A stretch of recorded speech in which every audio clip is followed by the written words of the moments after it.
এত বড় একটা দুর্ঘটনা ঘটে গেল আরজি কর হসপিটালের মধ্যে। একজন নারীকে ধর্ষণ করা হলো, একজন নারীর সম্মান নিয়ে খেলা হলো, একজন নারীর ইজ্জতে আঘাত করা হলো, একজন নারীর উপরে জুলুম চালানো হলো। বর্তমান মমতা ব্যানার্জি মা বোনেদের 1000 টাকা ভাতা দেয়, মৌলবীদেরকে 3000 টাকা ভাতা দেয়। মৌলবীরা মুখ বন্ধ করে নিল, মা বোনেরা বলছে খবরদারে কথা বলা যাবে না। রাজনীতির নেতারা বলছে নিজের জায়গা ঠিক থাকলেই হবে। মমতা ব্যানার্জির লাউড যখন উপযুক্ত হয়ে যাবে তার বিয়ে দিয়ে দেন। কিন্তু সব থেকে মুশকিল ব্যাপার হলো আমাদের দেশের আইন, যে এখন মনে হয় মেয়েদের 19 বছর না 18 বছর ছাড়া বিয়ে দেওয়া যায় না, নাকি বলছেন? 18 বছরের আগে যদি বিয়ে আপনি দিয়ে দেন তো আপনার বাড়িতে পুলিশ আসবে, বলবেন নাবালিগ বিয়ে দিচ্ছ, বাল্য বিবাহ বন্ধ করো। হয়তো আপনার পাশের বাড়ির কেউ হ্যালো করে দিবে যে দেখেন এরকম পাশের বাড়িতে বিয়ে হয়েছে, খবরদার এই বিয়ে বন্ধ করতে হবে। এসে বিয়েটা বন্ধ করে দেয়। মিডিয়া চলে আসে, চ্যানেলওয়ালা আসে খবরের জন্য। কেউ একজন এইরকম ক্যামেরা ধরবে আর সামনে লাউড স্পিকার ধরবে, তাহলে বলেন এই বিবাহটা আপনি কেন দিচ্ছিলেন? আইনের লোক এসে গ্রেফতার করে নিয়ে যাবে।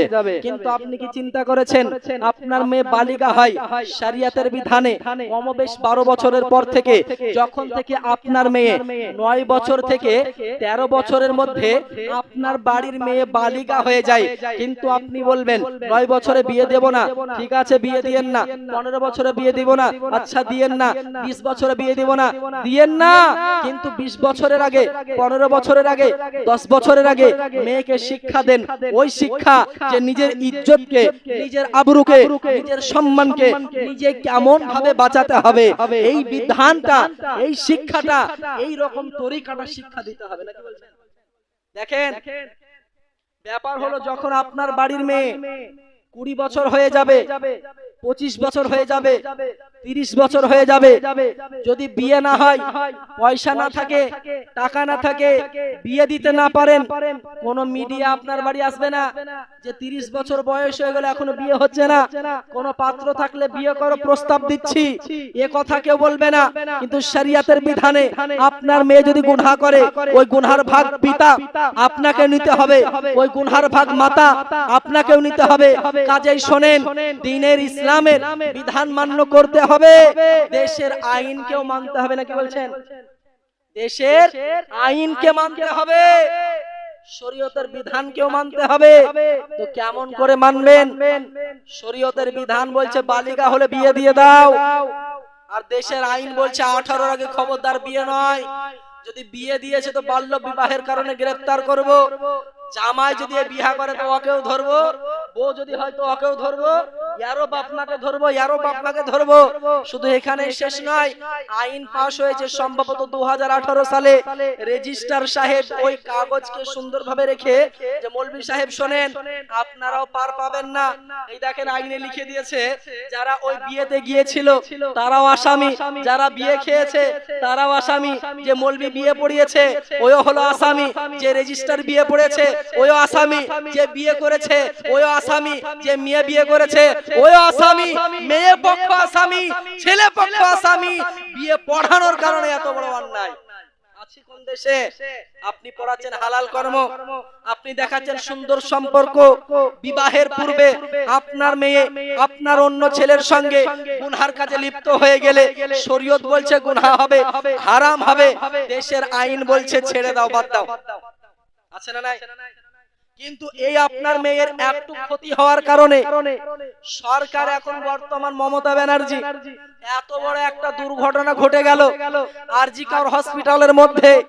একজন নারীকে ধর্ষণ করা হলো, একজন নারীর সম্মান নিয়ে খেলা হলো, একজন নারীর ইজ্জতে আঘাত করা হলো, একজন নারীর উপরে জুলুম চালানো হলো। বর্তমান মমতা ব্যানার্জি মা বোনেদের 1000 টাকা ভাতা দেয়, মৌলবীদেরকে 3000 টাকা ভাতা দেয়। মৌলবীরা মুখ বন্ধ করে নিল, মা বোনেরা বলছে খবরদারে কথা বলা যাবে না। রাজনীতির নেতারা বলছে নিজের জায়গা ঠিক থাকলেই হবে। মমতা ব্যানার্জির লাউড স্পিকারে বলছে এই রকম ঘটনার কারণে আমি তো 10 লাখ টাকা দিতেই পারি, বলেন আপনার দেশের নেত্রী মমতা ব্যানার্জি বলছে এই রকম ঘটনার কারণে 10 লক্ষ টাকা দিতে পারি। তো বোঝা যায় এদের কাছে নারীর কোনো সম্মান নাই, বোঝা যায় এদের কাছে নারীর কোনো ইজ্জত নাই, বোঝা যায় যাদের ধর্ম নাই তাদের ইজ্জতের কোনো সম্মান নাই। ঠিক না ভুল? যে ধর্ম বুঝে না। আরে আপনি মুসলমান, আমি মুসলমান, আপনার সঙ্গে আমার কোন বিষয় নিয়ে সমস্যা দেখা দিতে পারে, কিন্তু এই সমস্যার জন্য সমাধান করছে যার মুখে দাড়ি নাই, যে মদ পান করে, যে জুয়া খেলে, যে আইনে বসে আছে, যে বিধর্মী, ধর্ম কি বুঝে না, ইসলাম কি বুঝে না, কোরআন কি বুঝে না, সে করছে মুসলমানের বিচার। মুসলমান সূক্ষ্ম বিচার কিভাবে পাবে বলেন? মুসলমান সঠিক বিচার কিভাবে পাবে? আর মুসলমান আজকে নিজে আয়েশ আরামে ঘুমিয়ে আছে। মা বোনেরা বলছে 1000 টাকা ভাতা প্রত্যেক মাসে পাই, স্বামী আমাদেরকে দিত না, এখন 1000 টাকা করে দিচ্ছে, পকেট গরম আছে। তো আপনি বলেন ওই 1000 টাকায় আপনার সংসার চলবে? 1000 টাকায় সংসার চলবে না। স্বামীর ভালোবাসা থেকে 1000 নিলে, স্বামী যদি বলে আমি তোমাকে রাখবো না, তো 1000 টাকায় কোনো কিছু হয় না। আপনি দুনিয়াতে সব কিছু পেলেন, আপনার জীবনটা আধুরা থেকে যাবে যদি আপনার জীবনে জীবন সঙ্গিনী আপনার স্বামী না থাকে। নাকি বলছেন? আপনার স্বামী যদি না থাকে তো আপনার জীবনটা ধন্য হবে না। কারণ স্বামীর যে কি মর্যাদা, স্বামীর যে কি মার্তাবা। আল্লাহ পাক বলেন হুন্না লিবাসুল লাকুম ওয়া আনতুম লিবাসুল লাহুন্না।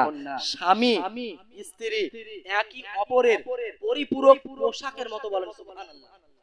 একটু জোরে বলা যাবে না? স্বামী স্ত্রী কিসের মতো? পোশাকের মতো। পোশাক গায়ে না থাকলে, পোশাক যদি ছাড়া কেউ হয়, পোশাক বিহীন হয়, কারোর শরীরে পোশাক না থাকে, ওকে কি মানাবে? কারণ পোশাক ছাড়া মানবকে ভালো লাগে না। কারণ পোশাকের মতো আল্লাহ পাক বলছেন যে তোমার বিবি হলো তোমার পোশাকের মতো। বিবির দিকে ইঙ্গিত করে বলছে তোমার স্বামী হলো তোমার পোশাকের মতো। ব্রাদারানে মিল্লাতে ইসলামিয়া। তো ওই আমাদের স্বামী স্ত্রী যদি কেউ জুদা হয়ে যায়, আলাদা হয়ে যায়, তাহলে জানতে হবে এর জীবনটা ধন্য নাই, এর জীবনটায় কষ্ট নেমে এসেছে, এর উপরে আযাব নেমে এসেছে, এর উপরে দুঃখ নেমে এসেছে। জিজ্ঞাসা করেন তাকে, যে স্বামীকে ভালোবাসে, আদর স্নেহ করে, মায়া মহব্বত করে, যার স্বামী দুনিয়াতে বেঁচে নাই, যার স্বামী ইন্তেকাল করেছে, একবার বলেন যে স্বামী হারানোর যন্ত্রণা, স্বামী হারানোর মায়া, স্বামী যদি না থাকে তার কতটা কষ্ট। সে বলবে শোনো, স্বামী যতদিন ছিল কোনো টেনশন ছিল না, স্বামী যতদিন ছিল কোনো দুঃখ ছিল না, স্বামী যতদিন ছিল কোনো কষ্ট পায়নি, স্বামী যতদিন ছিল কোনো দুঃখ পায়নি, স্বামী আমার মাথায় আমার ছাদের মতো ছায়া করতে। বলেন সুবহানাল্লাহ।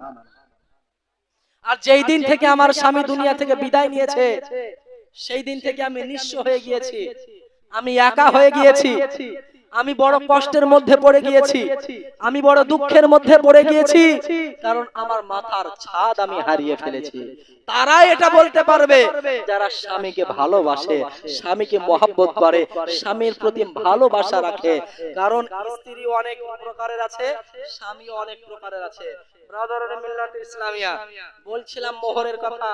তো মোহরানা আমাদের এলাকায় আলহামদুলিল্লাহ অন্যান্য জায়গার থেকে অনেক ভালো, এটা মানতে হবে। কারণ আমি যে এলাকাতে আছি, বীরভূম জেলার মাড়গ্রাম থানার অন্তর্গত হেতাপাড়া গ্রাম, ওই এলাকার মধ্যে অধিকাংশ যতটা বিয়ে আমি নিজে পড়িয়েছি, আশ্চর্য হয়ে যাবেন মোহরানার কথা শুনলে। বলে কেমন? ওরা কি টাকা দেয় না? ওরা কি জমি লিখে দেয়? ওরা কি বাড়ি লিখে দেয়? ওরা কি গাড়ি লিখে দেয়? আশ্চর্য কেন হব? সবাই মোহরানা আদায় করে, ওরাও করে। জি আলহামদুলিল্লাহ, সবাই মোহরানা আদায় করে। কিন্তু একটা মোহরানা বিয়ে পড়াতে গিয়ে এমন করুণ অবস্থা, বিয়ে পড়াতে গিয়ে বলছে মোহরানা কত হবে গো? যে মোহরানা হবে না, বিয়ে পড়ান। বুঝতে পারলেন না? যে কোনো মোহরানা হবে না, বিয়ে পড়িয়ে দেন। বলে কেন? বলে মেয়ের বাপের কাছ থেকে 4 আনা পয়সাও নিইনি, আমি ফ্রিতে বিয়ে পড়াবো। নাউজুবিল্লাহ বলবেন না? একটু তো বলেন নাউজুবিল্লাহ, একটু কষ্ট করে হলে বলেন। কোন জায়গায় মানুষ পড়ে আছে বুঝলেন? বিয়ে পড়াতে যাচ্ছি, ইমাম সাহেব আমি বলছে বিয়ে পড়াবো, দেনমোহর কত হয়েছে? বলে দেনমোহর হয়নি। বলে কেন? বলে মেয়ের বাপের কাছ থেকে ফ্রিতে বিয়ে পড়াছে, মেয়ের বাপের কাছ থেকে চেরানা পয়সা নিইনি, মেয়ের বাপের কাছ থেকে গাড়ি নিইনি, মেয়ের বাপের কাছ থেকে বাড়ি নিইনি, মেয়ের বাপের কাছ থেকে কোনো কিছু নিইনি, তো কিসের জন্য বিয়া পড়ার টাকা দিব? বললাম যে বিয়া পড়ার টাকা দিতে হবে না, মোহরানাটা দেন। বলছে কত টাকা মোহরানা করতে হবে? অন্তত পক্ষে ইমামে আজম আবু হানিফা রহমাতুল্লাহি আলাই, আমাদের মাযহাবের ইমাম, জগৎ বিখ্যাত ইমাম, ইমামে আজম নুমান বিন সাবিত রাদিয়াল্লাহু তাআলা আনহুর নিকটে অন্তত পক্ষে 10 দিরহাম বিবাহের জন্য আদায় করতে হবে। নাকি বলছেন 10 দিরহাম অন্তত পক্ষে বিবাহে আদায় করতেই হবে। যদি কেউ এই 10 দিরহামের কম বিবাহে দেনমোহর আদায় করে তো তার বিবাহ শুদ্ধ হবে না, ওয়াজিব আদায় হবে না। ব্রাদারানে মিল্লাত ইসলামিয়া, সে বলছে আচ্ছা ঠিক আছে করেন, কিন্তু সম্পূর্ণটা বাকিতে করেন, সম্পূর্ণ দে বাকি করেন। বর্তমানে যদি আপনারা বাজার মূল্য জানবো মনে করেন, তো মোটামুটি আপনার মনে করেন ওই 5-6 এর মধ্যে হয়ে যাবে নাকি? হ্যাঁ, মোটামুটি 5-6 এর মধ্যেই মোহরানাটা চলে আসবে। তো বলছে ঠিক আছে কত করব? তো মেয়ের বাপ বলছে শোনেন, আমার মেয়ের দেন মোহর আমি 5 লাখ টাকা বাঁধবো। সুবহানাল্লাহ, কিসের জন্য গো 5 লাখ টাকা কেন বাঁধবেন? কে বলছে এটা? মেয়ের বাপ, মেয়ের পক্ষের মোড়ল। কেন, কি হয়েছে? বলে 5 লাখ টাকার কম মোহর হবে না। বলে কেন? বলে আমার মেয়ের সেফটি, আমার মেয়ের সেফটি। আজকে বিয়ে করে নিয়ে যে কালকে যদি আমার বিটিকে ছেড়ে দেয় তো আমার বিটিকে কোথায় বিয়ে দেব? তাই 5 লাখ টাকা সেফটি, 5 লাখ টাকা তাকে দিতে হবে। জামাইয়ের পক্ষে বলছে শোনেন, আপনার মেয়েকে ভালোবাসা করে আমার বিটি বিয়ে করেছে, আমার ছেলের প্রেম ছিল তাই বিয়ে দিয়েছি, নাহলে আপনার বাড়িতে আমি আসতাম না। এই রকম করছে, আমরা এটা হয়তো বললাম না, এই রকম করছে, বুঝতে পারলেন? মানে আঙ্গুল দেখিয়ে দিচ্ছে আর কি, যে আপনার বাড়িতে আসতাম না, শুধু আমার ছেলে আপনার মেয়েকে ভালোবেসে ফেলাইছে, এর জন্য এসেছে, নাহলে বিয়ে দিতাম না। তো দেখেন এবার ভালোবাসার ব্যাপার, বাপকে মানতে হবে, মাকে মানতে হবে, এই পক্ষ এই পক্ষ মানতে হবে, নাকি বলছেন? নাহলে শেষ পর্যন্ত বলছে কথা শুনবি না তো দাঁড়া গলায় দড়ি দিব। বলছে যে বাপ মা বলছে একটাই ছেলে, গলায় দড়ি দিবে, ছেলে আমার হারিয়ে যাবে, লাল আমার হারিয়ে যাবে, ধন আমার হারিয়ে যাবে। তো যাক, লালকে আমার হারাবো না, ঠিক আছে বাপ তোর কথাই হলো। আচ্ছা, শেষ পর্যন্ত বিয়েতে মোহরানা হলো সম্ভবত 7,000 কি 8,000, সম্ভবত 7,000 বা 8,000 দেন মোহরানা বাঁধা হলো। কিন্তু এটা সম্পূর্ণ বাকি। কি হলো? সম্পূর্ণ বাকি। এবার বিয়ের শেষে ইমামকে নাজরানা দিতে হয় না, হয় না বিয়ে পড়ার লেগে? হ্যাঁ কি না, কিছু বলছেন না? না আপনাদের দিকে মৌলভী সাহেবকে দেন না, নাকি ব্যাপার? দেয় তো, ওইটাই ভাবছি যে কি ব্যাপার, কিছু বলছেন না কেন? তো ইমাম সাহেব আমি বলছে মুঝে রুখসত কর দেন, মুঝে আমাকে বিদায় করে দেন, মুঝে জানে के लिए इजाजत दीजिए। তো আমার কাজ তো হয়ে গেল, তাহলে আমি যাই, অনুমতি প্রদান করেন, অনুমতি দেন, যাই। বলছে ঠিক আছে যান, ঠিক আছে যান। মানে বিয়ে পড়ালাম, নাজরানা কোথায়? নাজরানা আমি দিতে পারবো না। আচ্ছা কিসের জন্য? বলে আমি তো মিয়ার বাপের কাছে কিছুই নিইনি, আমি কিসের জন্য নাজরানা দেব ইমাম সাহেবকে? বিয়া পড়াইছেন, দেখে নেবে মেয়ার বাপ। মেয়ার বাপকে বললাম কি ব্যাপার হে, বিয়া কোথায় জুড়েছেন? যে বিয়া পড়াতে আসলো ফ্রিতে বিয়া, আর বলছে ইমামের এই নাজরানা 500 টাকাও দিবে না। বলছে হুজুর কিছু বলিয়েন না, আমি আপনার আমার পকেট থেকে আপনাকে 500 টাকা দিয়ে দেব। ঠিক আছে আলহামদুলিল্লাহ, আমাকে নাজরানা ছেলে পক্ষ থেকে নয় মেয়ে পক্ষ থেকে আমি পালিয়ে হলো, নাকি বলছেন? কেউ যদি বাহির থেকে বলে আমি টাকা দিয়ে দেব, আমি কি বলবো আপনি দিয়েন না? আমার নাজরানা পেলাম, গল্প শেষ, আমি চলে এলাম। এবার দেখেন গল্প কোথায় থেকে কোথায় যাচ্ছে। দেখেন এই লোক বলছে যে আমি মেয়ের বাড়ি থেকে কিচ্ছু নিচ্ছি না। আপনি চিন্তা করেছেন ওই বাপ কমবেশ 15 থেকে 20 বছর ধরে নিজের মেয়েকে লালন পালন সযত্ন করে পড়া করিয়েছে, শিক্ষা দিয়েছে, তাকে তৈরি করেছে, তার ওষুধপত্র দিয়েছে, তাকে লালন পালন করেছে, তাকে বড় করেছে। কমবেশ 20 বছর লালন পালন করার পরে একদিন সব কিছু মায়াকে ভুলে, সব কিছু ভালোবাসা বিসর্জন দিয়ে সারা জীবনের মালিকানা তার স্বামী, যেই ছেলেকে কোনোদিন সে দেখেনি, যেই ছেলেকে কোনোদিন সে জানতো না, ওই ছেলের ব্যবহার কি সে জানে না, ওই ছেলে কি ধরনের তা জানে না, ওই বিবাহের দিনে নিজের মেয়েকে নিজের মালিকানা থেকে স্বামীর মালিকানায় তুলে দিচ্ছে, অন্য ছেলের হাতে তুলে দিচ্ছে। ছেলের বাড়ির লোক বলছে এক পয়সাও নেই, বিয়ে পড়ার টাকা দিব না, দেনমোহর আদায় করব না।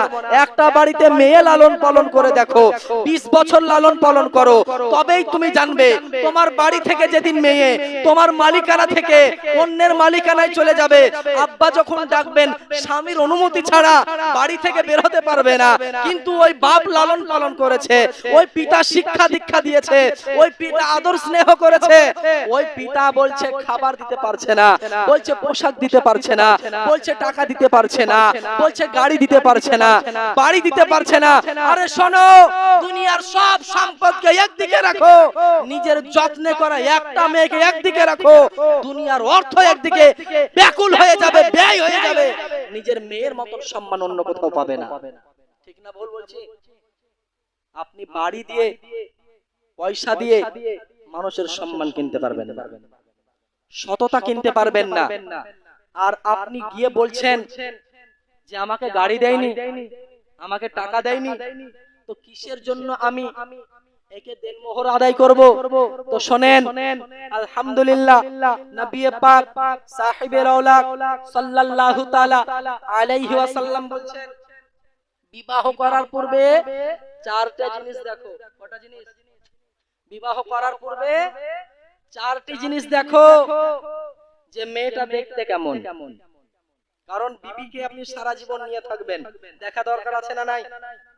দেখো তার বংশ পরিচয়, তার বংশ পরিচয় কেমন, দেখো তার ধন দৌলত, সে কেমন পরিবারের মানুষ, দেখো তার আদব ও আখলাক, তার চরিত্র, তার ধর্মের দিকে কতটা সে আজকে ধর্মের দিকে ঝুঁকে যায়।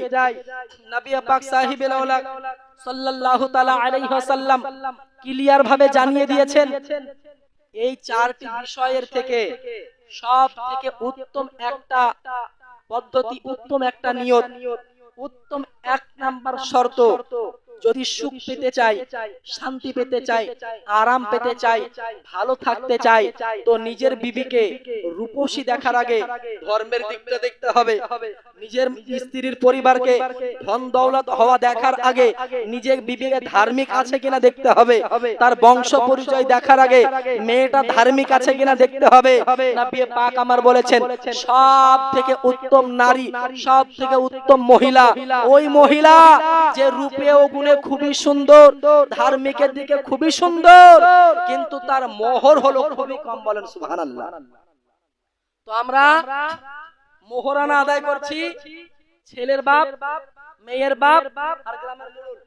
এবার বিষয় হলো শোনেন, কোরআনে পাক সূরা নিসা আল্লাহ রাব্বুল আলামিন বলছেন, শোনো, মহিলা তার নিজের বিয়েতে নিজের ইচ্ছা মতো মোহর চাইবে। বলেন সুবহানাল্লাহ, একটু জোরে বলেন।